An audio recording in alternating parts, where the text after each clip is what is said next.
প্ৰথমতে ক'ব বিচাৰিছোঁ যোৱা 26 ছেপ্টেম্বৰ তাৰিখত অসমৰ মাননীয় মুখ্যমন্ত্ৰী সৰ্বানন্দ সোণোৱাল ডাঙৰীয়াক গুৱাহাটীলৈ গৈ আমি লগ ধৰি এখন স্মাৰকপত্ৰ দি আহিছোঁ আৰু সেই স্মাৰকপত্ৰখনৰ জৰিয়তে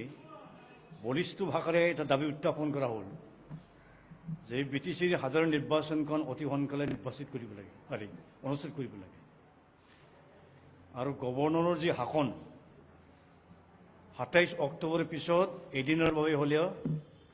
বৃদ্ধি কৰিব নালাগে দাবী উত্থাপন কৰিছে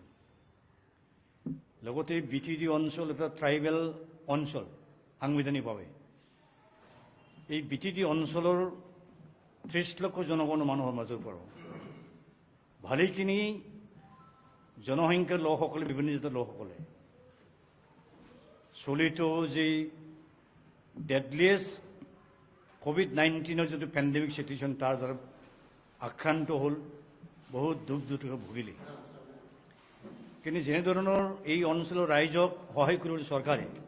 কিন্তু সহায় কৰাৰ বিফল হৈছে তাৰ পিছত আমি যোৱা 29 তাৰিখত ছেপ্টেম্বৰ 29 তাৰিখত অসমৰ ৰাজ্যিক নিৰ্বাচনী আয়োগক সাক্ষাৎ কৰিবলৈ আমি গৈছিলোঁ কিন্তু দুৰ্ভাগ্যজনকভাৱে সিদিনাখন তেওঁ আউট অফ ষ্টেচন আছিল তেখেতৰ সচিবক সাক্ষাৎ কৰি আমাৰ মেমৰেণ্ডাম আমি দি আহিলোঁ তেখেতৰ সৈতে আমি আলোচনা কৰিছোঁ আমাৰ দাবীটো হ'ল অতি সোনকালে BTCৰ সাধাৰণ নিৰ্বাচন অনুষ্ঠিত কৰিব লাগে তেখেতৰ জানিব পৰা মতে ষ্টেট ইলেকশ্যন কমিশ্যনে নিৰ্বাচনখন পাতিবৰ কাৰণে যিখিনি প্ৰয়োজনীয় ব্যৱস্থাপনা প্ৰিপেয়াৰ্ডনেছ গোটেই ইতিমধ্যে ৰেডি আছে বুলি কৈছে অনলি মাত্ৰ ষ্টেট গভৰ্ণমেণ্টৰ পৰা ৰাজনৈতিক সিদ্ধান্ত তেওঁলোকক পঠিয়াব লাগে আৰু জানি বুজি এই নিৰ্বাচনক পক্ষপাত কৰা বাধা দিয়া বিপদগ্ৰস্ত কৰা মিছলিড কৰা ব্যক্তিজন হ'ল সৰ্বানন্দ সোণোৱাল ডাঙৰীয়াৰ চৰকাৰৰ অন্যতম কেবিনেট মন্ত্ৰী ডক্টৰ হেমন্ত বিশ্ব শৰ্মা ইয়াৰ কাৰণে দোষী এক দায়ী এইটোও কোৱা হৈছে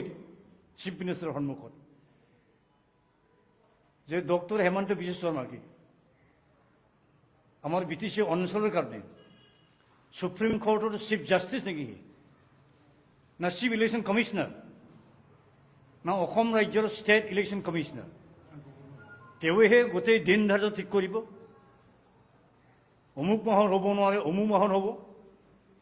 এতিয়া সকলো পলিটিকেল পাৰ্টি বিভিন্ন জাতি গোষ্ঠীৰ যিমানখিনি সংগঠন আছে সকলোৱে মেমৰেণ্ডাম দি দাবী উত্থাপন কৰিছে কোন পাৰ্টিয়ে জিকে হাৰে এইটো বেলেগ কথা কিন্তু অতি সোনকালে BTCৰ নিৰ্বাচন পাতি দিব লাগে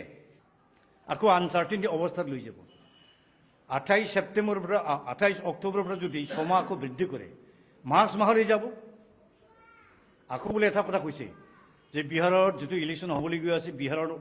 নিৰ্বাচনৰ পৰিপ্ৰেক্ষিতত কি পৰিৱেশৰ সৃষ্টি হয় সেইটোও চাব লাগিব বুলি কৈছে ডেট মিনছ ইলেকশ্যনটো আনচাৰ্টেনিটি পিৰিয়ডলৈ ঠেলি দিয়াৰ মন্ত্ৰটো চক্ৰান্তত ইতিমধ্যে প্ৰকাশ পাই গ'ল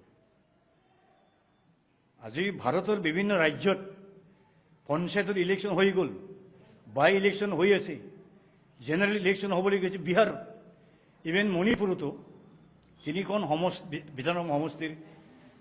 বাই ইলেকশ্যন হ'বলৈ গৈ আছে যদি ভাৰতৰ বিভিন্ন ৰাজ্যত যদি নিৰ্বাচন পাতিব পাৰে BTC অঞ্চল কিয় নোৱাৰে আৰু সি যেনেকৈ ক'ব বিচাৰিছে অত্যন্ত দুখ লগা কথা BTCত বোলে নিৰ্বাচন হ'লে BTCৰ দাঁতি কাষৰীয়া যিবোৰ জিলা আছে যেনেকৈ বৰপেটা জিলা নলবাৰী জিলা ধুবুৰী জিলা বঙাইগাঁও জিলা তাত বোলে BTD অঞ্চলৰ পৰাহে COVID-19ৰ যিটো পেণ্ডেমিক চিটুৱেশ্যন তাতে বিয়পাই গৈ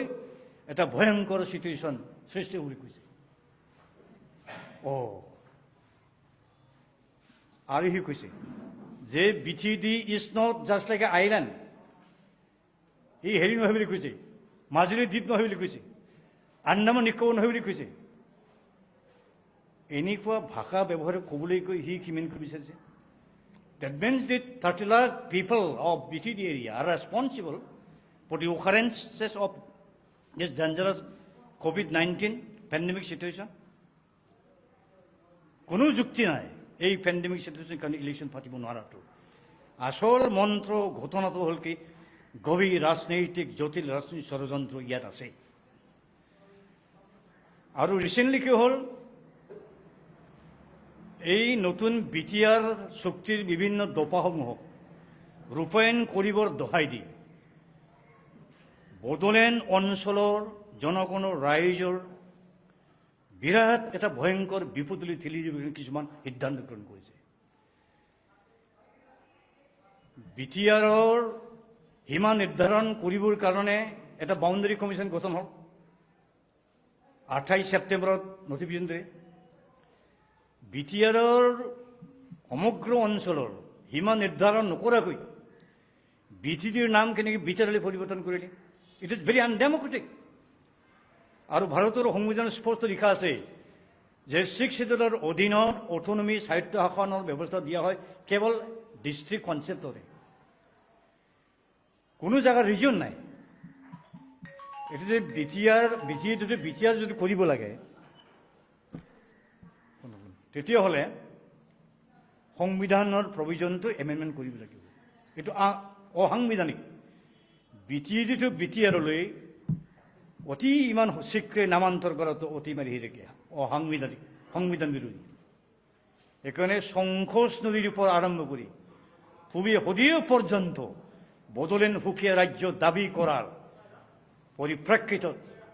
যিখিনি গণতন্ত্ৰ সংগ্ৰাম কৰিবলগীয়া কাম বাকী আছে সেইখিনি কৰিবৰ কাৰণে বড়োলেণ্ডবাসী ৰাইজ বদ্ধপৰিকৰ। ছয়দুৱাৰ কলেজৰ বড়ো এমএলৰ লেকচাৰাৰ প্ৰস্তুতনি 200-300 মান উদণ্ড ল'ৰাবোৰে দীঘল দীঘল লাঠি লৈ বুদ্ধিৰাম বসুমতাৰী, নিত্যানন্দ বসুমতাৰী আৰু আন দুজন মানুহৰ ঘৰলৈ গৈ আক্ৰমণ কৰিছিল। বুদ্ধিৰাম বসুমতাৰী এজনী ছোৱালী এই বছৰ মেট্ৰিক পৰীক্ষাত সুখ্যাতি পাছ কৰিছিল। আনন্দৰাম বৰুৱা বঁটা পাইছিল, এখন লেপটপ সি পাইছিল। সেই লেপটপখনক ভাঙি চিঙি চুৰমাৰ কৰি আহিলে। যেতিয়া পুলিচ গৈ কেছ ৰেজিষ্টাৰ হ'ল, সিদিনাখন প্ৰেছ কনফাৰেঞ্চ কৰিলে ক'লে বোলে আমি একো কৰা নাই, কাৰো ঘৰত যোৱা নাই, কাকো মাৰপিট কৰা নাই, উদণ্ড কোনো কাম কৰা নাই। এইবোৰ কি প্ৰমোদ বড়ো ডাঙৰীয়াৰ মগজুৰ পৰা পেটৰ পৰা উদ্ভৱ হোৱা গজি উঠা নব্য আতংকবাদ, নিউ টেৰৰিজিমৰ কাৰ্যকৰী প্ৰলোভন দেখুৱাই জবৰদস্তি বিজেপি পাৰ্টিত লৈ গ'ল। অতি নিন্দনীয়। ন্যূনতম পৰিমাণৰ কিবা এটা সুযোগ সুবিধা পাবৰ কাৰণে হ'লেও যদি ৰুলিং পাৰ্টিত জবৰদস্তি সোমাব লাগে, এই কেনেকৈ হয়? তেতিয়াহ'লে এই 600-700 আমাৰ খিলঞ্জীয়া Bodo ট্ৰাইবেলসকলে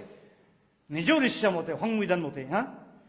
fundamental freedom, democratic rights, constitutional ৰাইটছটো কি এনজয় কৰিব নোৱাৰে? গোটেই অসমত যিমানখিনি বড়ো মানুহ আছে, আমাৰ আপিল কোনো প্ৰত্যেক বিজেপি পাৰ্টিত যোগদান কৰিব নালাগে। এই বিজেপি পাৰ্টিত যোগদান কৰোৱাই বড়ো জাতি শেষ কৰিব বিচাৰিছে। আমাৰ বড়োলেণ্ডৰ যি সপোন, সেই সপোনটো শেষ কৰিব বিচাৰিছে। জবৰদস্তিভাৱে ট্ৰাইবেলৰ মৰ্যাদা দিবৰ কাৰণে অসম চৰকাৰে ভাৰত চৰকাৰলৈ এটা গ্ৰুপ অফ মিনিষ্টাৰৰ কমিটিৰ জৰিয়তে ৰিকমেণ্ডেশ্যন দিবৰ কাৰণে ওলাইছে। সেইটো আমি তীব্ৰ ভাষাৰে নিন্দা কৰিছোঁ আৰু বলিষ্ঠ ভাষাৰে আমি ইয়াক বিৰোধ কৰিছোঁ। তেওঁ জিকি কৈছিল, তেওঁ সিদিনা এটা বিৰাট ডেঞ্জাৰাছ, ভয়ংকৰ, এটা বিষাক্ত লাচিত বৰফুকনৰ এটা শ্লোগান বা কোটেশ্যন সেই কট কৰি ফেচবুকত বিলাই ফুৰিছে।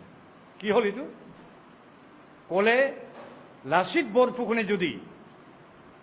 দেশৰ কাৰণে নিজৰ মোমাইক যদি গলা কাটিব পাৰে, নতুন বিটিআৰ শক্তিক যিসকলে বিৰুদ্ধে কৰিছে, অপোজ কৰিছে, সিহঁতৰ গলা কি কাটিব নোৱাৰে? হুইছে বিশ্বজ্যোতি ইমানি কোন হয় আৰু কাক লক্ষ্য কৰি কাক টাৰ্গেট কৰি এই শ্লোগানটো শিকাইছে। অতি সোনকালে আমি তেওঁৰ ওচৰত অভিনয় নিবেদন আপিল, তেওঁ যদি সঁচাকৈ সেই কথাষাৰ বিষাক্ত ভয়ংকৰ কথাষাৰ যদি ফেচবুকত লিখিছিল, পোষ্ট কৰিছিল, অতি শীঘ্ৰে এতিয়া উইথড্ৰ কৰিব লাগে আৰু গোটেই বড়ো সমাজৰ পৰা সি